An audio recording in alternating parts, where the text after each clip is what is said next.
Ďalšou z brán, ktorú vám vďaka projektu chceme priniesť, je brána nášho regiónu Horehronom Doluhronom.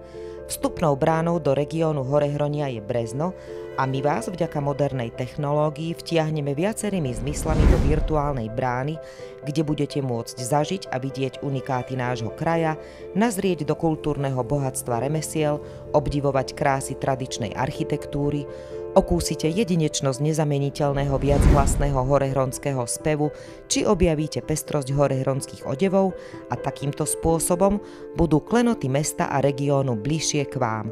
Okrem toho vás vďaka tejto bráne prenesieme priamo do Mesta kultúry 2024, kde si každý príde na svoje. Poslednou bránou je brána umiestnená na námestí, tzv. Photopoint. Domácich a návštevníkov osloví svojim dizajnom a funkčnosťou. Na základe otočného systému si budeme môcť bránu každý nastaviť na pohľad, ktorý je nášmu oku lahodiaci. Či už bránu otočíme na Mestskú väžu, Horehronské múzeum, námestie alebo zátišia Mestského parku. Dizajnový prvok budeme v určitých intervaloch presúvať na nové miesta v rámci námestia a tak nám vznikne viac možností urobiť si čo najoriginálnejšiu fotografiu.